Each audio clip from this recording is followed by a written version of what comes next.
Pag-ibig, love, pagmamahal, pagsinta, pag-irog sa buwan ng Pebrero, panahong iba't ibang dekorasyon na sumisimbol sa love. L-O-V-E, namumulala ang puso at mga bulaklak.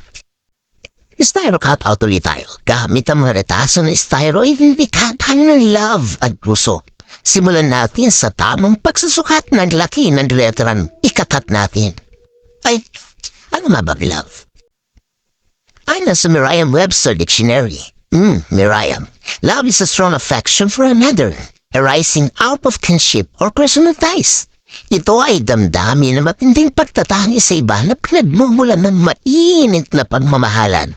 At habang sinusukat ang apat na pare-parehong laki ng parehaba, rectangle mo na para sa apat na titik ng love. L-O-V. L, laughter you had along the way. O, optimism you gave me every day. V, value of being my best friend. E, eternity, a love that never ends. Sana styro ka na lang. Parang love, madali kumaiyukit at makulayan. Cheese! Cheesy. Di ba naman? Electrofatter lang at mix-mix na pintura. Ayos na. Ulan ka ba? Bakit? Kasi naman, tulo ang laway ko sa iyo eh.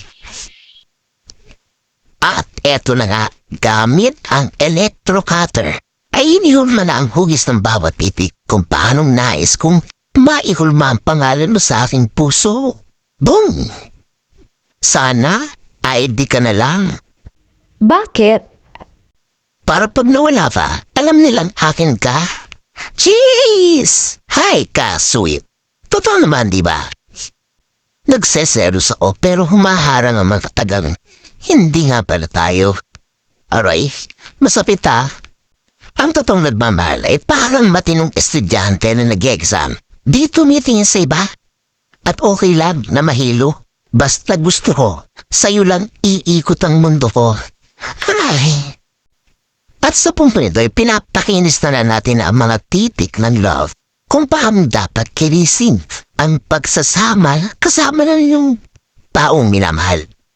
May pagkakamali, di laging masaya. Present ang problema at di pagkakamaran.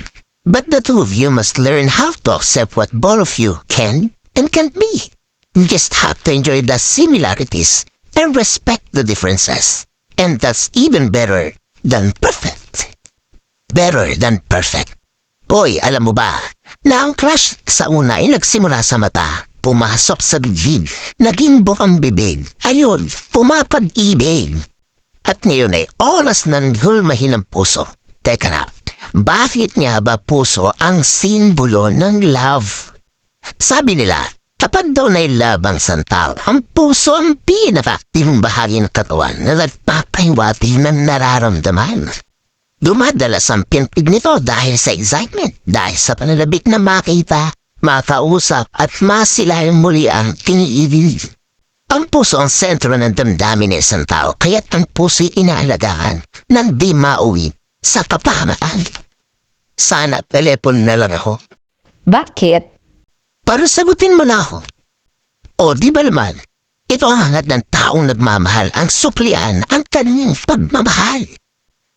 Ang puso sa literal na usapan, iniingatan ng di atakihin at sa halip magamit sa mamahali.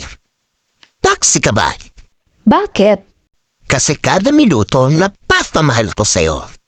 Cupido, ikaw ay sadyang estupido. Bakit batila yata sa maling tao? Paana ito mama, di ka ba nalito? Di siyang gusto, bakit napaibig ako? Crayola ka ba?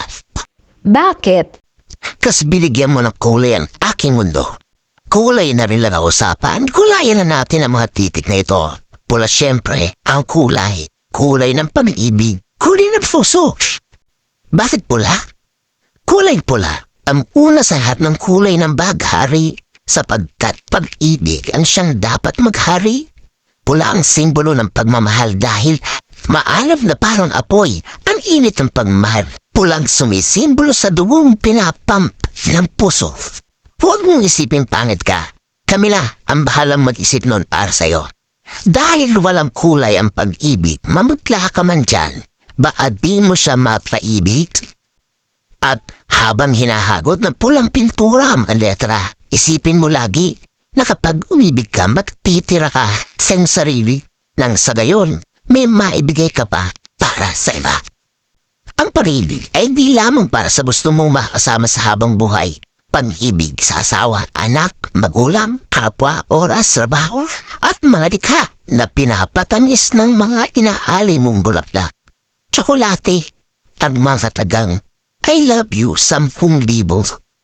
At pakikinanin ng mga oras na siya ay kasama mo. Tulad ng glitters na inihalo sa mga letrang ito. Tatabang papatapos na ang obra ito, sana'y makaisip ka rin ng magandang estilo. Isipin pag-ibig, pakinahin ang iyong mundo. At paano man ang iyong balak, hanad ko'y maging masaya ka. Kasama ng taong sa iyo'y nagpapasaya, nagpapakislap at bumubuhay sa iyo tuwina. Love is in the air, tama ba? Sana, tatlo rin ang puso ko. 1, 2, 3. Ay, bakit naman? Tigilan mo na yan. Dahil kahit isang puso, sapat na yan para maibahagi ang tunay na pagmamahal. Diba? Bakit kailangan ng 3? Isa lang, sapat na.